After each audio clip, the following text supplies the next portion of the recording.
विवेक एक बार फिर से अपने YouTube channel stock trading technique पर आपका हार्दिक स्वागत करता हूं।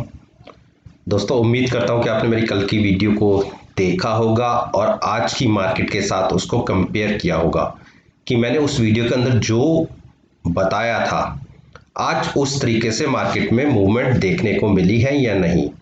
आप सबको पता है कि मैं निफ्टी 50 का जो इंडेक्स होता है, बैंक निफ्टी और बैंक निफ्टी के कुछ कंपोनेंट्स जो निफ्टी और बैंक निफ्टी दोनों में अच्छी बड़ी वेटेज रखते हैं, उनके चार्ट्स को ऑन स्क्रीन आपके साथ डिस्कस करता हूं और ये कहता हूं कि आप इनके प्राइसेस को कल की मार्केट के साथ आप कंपेयर कर लीजिएगा।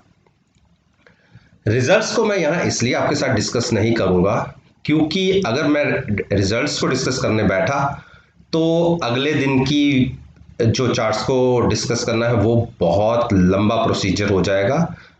मेरी कहना है कि आप आज के डाटा को मेरी कल की वीडियो के साथ कंपेयर कर लीजिएगा और जिन्होंने वो वीडियो नहीं देखी, नीचे डिस्क्रिप्शन बॉक्स में वो लिंक है, आप उस लिंक्स के द्वारा उस वीडियो को देख के आज की मार्केट को कंपेयर कर सकते हैं। तो चलिए, निफ्टी 50 में कल की क्या पॉसिबिलिटीज हो सकती हैं, मैं 14 अगस्त के लिए बात कर रहा हूं। और अगर आज के दिन के आपके निफ्टी मूवमेंट को देखेंगे तो ये मैंने आपके सामने लगाया हुआ है, एक दिन का चार्ट है ये। और अगर आज देखिएगा, मैंने एक ये ऊपर की रेजिस्टेंस मार्क की हुई है, बहुत दिनों से पहले से मार्क की हुई है। अगर आप उस रेजिस्टेंस को देखेंगे तो निफ्टी कितनी बार इसके पास से होके नीचे लौट गया, एक बार यहां से, 2, 3, 4, 5 और 6। पिछले 4 दिन से लगातार ये 351 के आसपास क्रॉस करने की कोशिश करता है।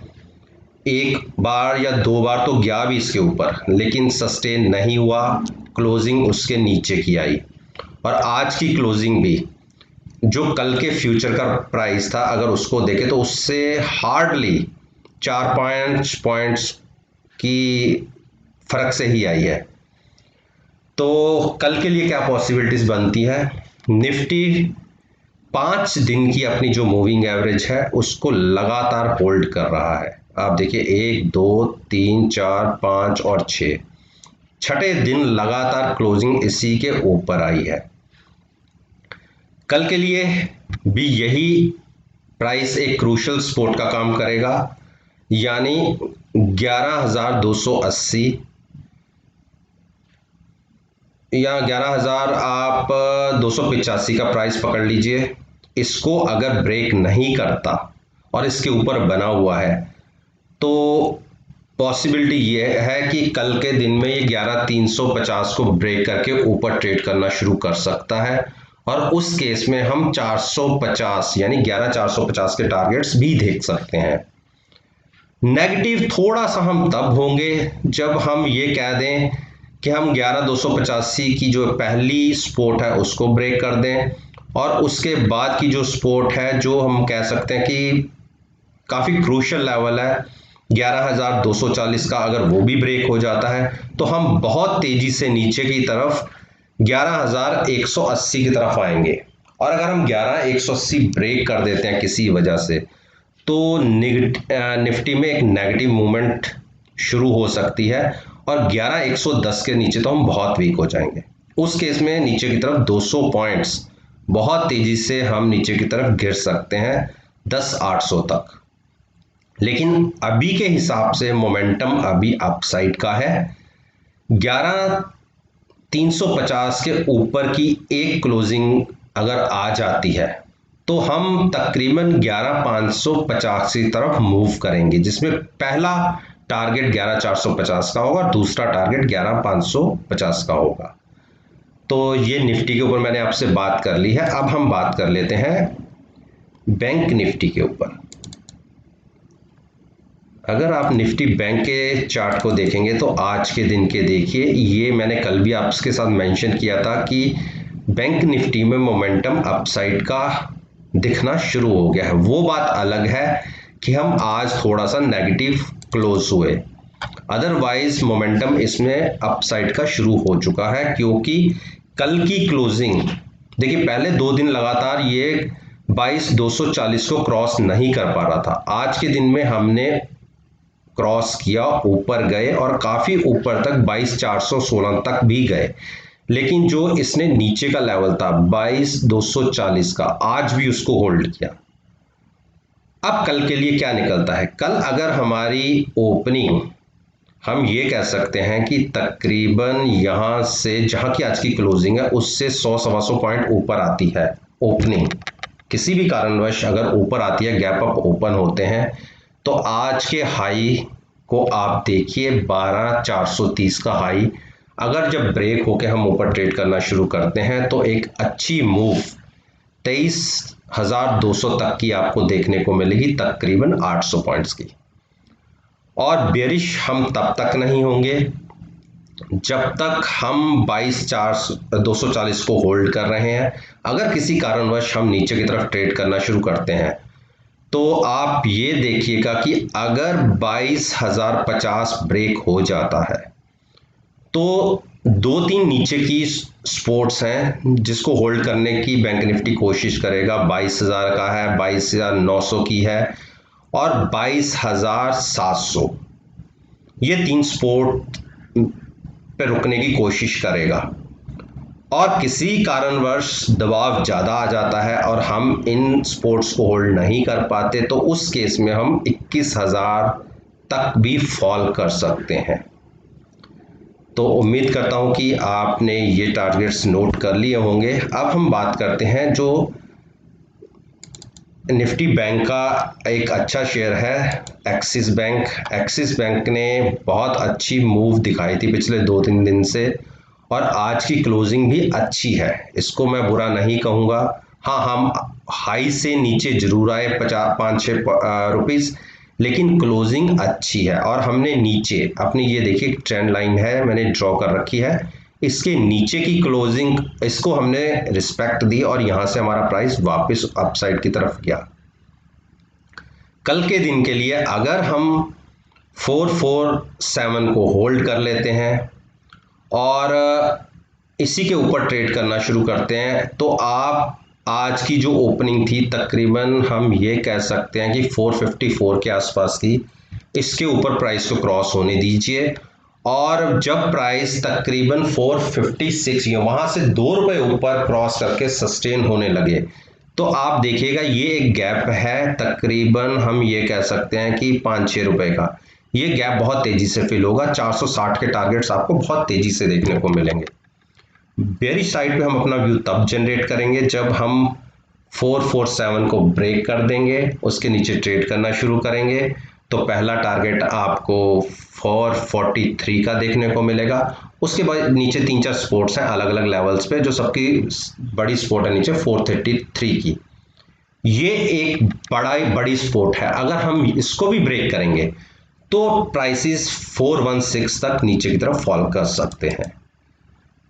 अब मैं स्टेट बैंक की बात कर लेता हूँ। स्टेट बैंक ने आज थोड़ा सा मायूस किया, ओपनिंग अच्छी हुई लेकिन हम ये कह सकते हैं कि क्लोजिंग एक नेगेटिव टेरिटरी में जाके हुई, लेकिन 199 को अभी इसने ब्रेक नहीं किया। ये देखिए जो पहले एक रेजिस्टेंस का काम कर रही थी, इसको क्रॉस होने में बहुत टाइम दिक्कत हो रही थी, कल के दिन में स्टेट बैंक ने एक इसके ऊपर की क्लोजिंग दिखाई थी। अब इसे ब्रेक करना मुश्किल होगा और अगर इसको ब्रेक करके नीचे ट्रेड करना शुरू करता है और नीचे की क्लोजिंग आ जाती है तो फिर ये बेरिश एक दायरे में फंस जाएगा।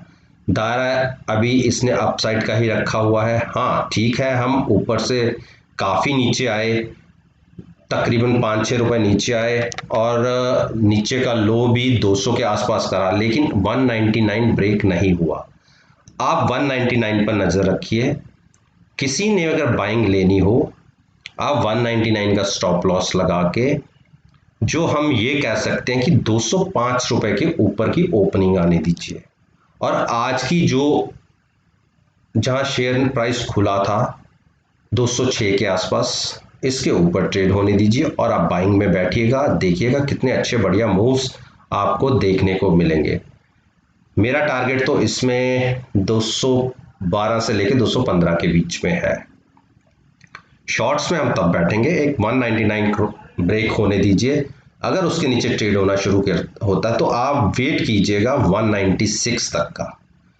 किसी कारणवश अगर 196 ब्रेक हो जाता है तो आप नीचे टारगेट 193, और अगर यहाँ सपोर्ट हमें नहीं मिल पाती तो हम 190, 187, 183 तक भी गिर सकते हैं। अब बात करते हैं हम कोटक महिंद्रा बैंक। अच्छा, प्राइवेट सेक्टर का एक अच्छा बैंक है। एक कोशिश हो रही है कि ये अपने जो मूविंग एवरेजेस है इसमें से बाहर निकल के कोई बड़ा ब्रेकआउट दे या नीचे की तरफ जाए, लेकिन एक दायरे में फंसा हुआ है। मैं ये कहता हूँ कि अगर नीचे की तरफ इसने 1330 ब्रेक करके ट्रेड करना शुरू किया तो वीक हो जाएगा, तो उस केस में आप नीचे के टारगेट 1300 के भी देख लेंगे। बाइंग हम इसमें तब रिकमेंड करेंगे जब 1350 क्रॉस होकर ऊपर ट्रेड करना शुरू करेगा। उस केस में अच्छे टारगेट्स ऊपर के 1380 और 1400 के भी देखने को मिलेंगे। लेकिन जब तक ये अपने ट्रेडिंग दो मूविंग एवरेज के बीच में फंसा हुआ है, इनके बीच में तो कोई ट्रेड नहीं बनता। अब मैं बात करता हूं आपसे HDFC बैंक। अच्छा बैंक है, प्राइवेट सेक्टर का सबसे बढ़िया वेटेज रखने वाला बैंक है। और आज की क्लोजिंग, कल की क्लोजिंग तो ऊपर आई थी, मैंने कहा था कि अच्छी क्लोजिंग है। आज क्लोजिंग इसने फिर 9 दिन की मूविंग एवरेज के ऊपर दी है। कल की इसकी जो ओपनिंग आनी चाहिए वो 1075 से ऊपर आनी चाहिए ओपनिंग, और उसके ऊपर लगातार ट्रेड होना चाहिए। और अगर प्राइस 1080 के आसपास आता है तो आप 1075 का स्टॉप लॉस लगा के बाइंग में बैठ सकते हैं। और किसी भी कारणवश अगर ओपनिंग 1050 के नीचे आती है, आप 1055 का स्टॉप लॉस लगाइए, शॉर्ट करिए, नीचे के टारगेट्स देखिए, आपको तकरीबन 1000 तक के भी देखने को मिल जाएंगे। छोटे छोटे टारगेट्स होंगे, 1020 का, 1000 का, और उससे बड़ा टारगेट 980 का देखने को मिल जाएगा। अब मैं बात करता हूँ इंडस बैंक। पहले ICICI बैंक की बात कर लेते हैं। ICICI बैंक एक रेंज के अंदर है। इसने क्रॉसओवर देखिए नीचे दिया था कल 2 दिन पहले। मोमेंटम अब इस हिसाब से तो अप ट्रेंड का है, लेकिन आज एक फिर डोजी बना है। आप देखिए डोजी पैटर्न क्रिएट हुआ है। अब पिछला एक जो कंटिन्यूस एक अप ट्रेंड था, आज एक डोजी बनने के बाद थोड़ा सा ऐसा हो सकता है कि अब यहाँ से प्राइस किस तरफ मूव करेगा ये हम भी नहीं कह सकते। लेकिन 362 का लेवल नीचे की तरफ एक क्रूशियल लेवल है। अगर वो ब्रेक होगा तो हम बेयरिश हो जाएंगे, लेकिन नीचे सपोर्ट बहुत ज़्यादा है। 358 अगर किसी भी कारणवश ब्रेक होता है तो हम फिर 339 की तरफ मूव करेंगे। और अप ट्रेंड के लिए, अप साइड की मूव के लिए वेट करिए 374 क्रॉस होने का। जब तक ये क्रॉस नहीं होगा हम ऊपर के टारगेट्स के बारे में देखेंगे भी नहीं। अब हम बात कर लेते हैं इंडस बैंक की। अच्छी वेटेज रखता है निफ्टी बैंक के अंदर, और लेकिन एक सीमित दायरे में। क्लोजिंग पिछले 3 दिन की अपनी जो हम ये कह सकते हैं 20 दिन की मूविंग एवरेज है उसके ऊपर आ रही है, लेकिन मूव नहीं दिखा पा रहा। नीचे भी ब्रेक नहीं कर रहा, लेकिन खुलता ऊपर है, फिर हम नीचे आ जाते हैं। तो जब तक 528 क्रॉस नहीं करता ऊपर की तरफ, हम बाइंग में नहीं बैठेंगे। 528 क्रॉस करने के बाद ही बाइंग में बैठेंगे, तो आपको टारगेट 560 तक के देखने को मिलेंगे। अदरवाइज शॉर्ट भी हम तब तक नहीं करेंगे जब तक हम 510 ब्रेक नहीं करते। 510 ब्रेक होने दीजिए, उसके नीचे ट्रेड होने दीजिए, तब आप शॉर्ट करिएगा, जो आपको 480 से 485 के टारगेट्स देखने को मिल जाएंगे। HDFC की मैं बात करता हूँ, अच्छा स्टॉक है निफ्टी 50 का, और ये भी पिछले 2 दिन से दायरे में फंसा हुआ है। लेकिन अगर आप नीचे देखेंगे, आप ये MACD को देखिए, एक बुलिश क्रॉसओवर, यहाँ से आप ये कह सकते हैं कि HDFC में एक अच्छी बड़ी चाल देखने को मिल सकती है। और अगर इसने 1840 ब्रेक कर दिया ऊपर की तरफ, तो आप वहां से तकरीबन 60 रुपए की बहुत तेजी से बड़ी मूव आपको देखने को मिलेगी। और जब तक इसके नीचे है, मैं ये कह सकता हूं कि ये एक बड़ी रेजिस्टेंस है इसके लिए। लेकिन अगर हम 1820 के ऊपर या 1822 के ऊपर निकलते हैं, ओपन होते हैं और 5-6 रुपए ऊपर जाकर अगर हम सस्टेन करना शुरू करते हैं, तो 15 से 20 पॉइंट बहुत तेजी से आपको देखने को मिलेंगे। और किसी कारणवश हमने 1837 ब्रेक कर दिया तो एक बड़ी रैली ऊपर की तरफ देखने को मिलेगी। शॉर्ट्स में आप तभी बैठेगा जब 1805 ब्रेक हो जाए नीचे की तरफ और नीचे ट्रेड करना शुरू करे, तो आपको टारगेट 1735 के देखने को मिल जाएंगे। तो दोस्तों, उम्मीद करता हूं कि जो चार्ट्स को मैंने आपके साथ डिस्कस किया है, आप कल की मार्केट में, चलती हुई मार्केट में इन प्राइसेस को आप स्टॉक प्राइसेस के साथ कंपेयर कर लीजिएगा कि मैंने जो आपके साथ चार्ट्स डिस्कस किए थे उसमें आपको कितने परसेंट की एक्यूरेसी देखने को मिलती है। और अगर किसी भी तरह का कोई क्वेश्चन है, आप नीचे कमेंट बॉक्स में लिख के आप मुझसे पूछ सकते हैं। मेरी पास्ट परफॉर्मेंस को एनालाइज करना चाहते हैं, आप मेरी यूट्यूब के ऊपर अपलोडेड प्लेलिस्ट को देखिए, उनके प्राइसेस को शेयर प्राइस के साथ कंपेयर कीजिएगा पर्टिकुलर डेट के साथ, और आप देखेंगे कि कितनी बढ़िया प्रॉफिटेबल एक्यूरेसी है। और जैसे आप सभी जानते हैं कि ये वीडियो मैं केवल आपको सिखाने के पॉइंट ऑफ व्यू से ही आपके साथ शेयर कर रहा हूँ। मैं कभी कोई रिकमेंडेशन नहीं देता कि आप मेरी इस वीडियो को देखकर मार्केट में कोई पोजीशन क्रिएट करें। अगर वीडियो पसंद आती है तो आप मेरे यूट्यूब चैनल को सब्सक्राइब कीजिए, साथ में बेल आइकन का बटन भी प्रेस कीजिएगा ताकि नोटिफिकेशन डायरेक्टली टाइम से आप तक पहुंच सके। तो इसी बात के साथ मैं आपसे विदा लेता हूं और एक नई वीडियो के साथ फिर से आपके सामने आऊंगा। तब तक के लिए धन्यवाद।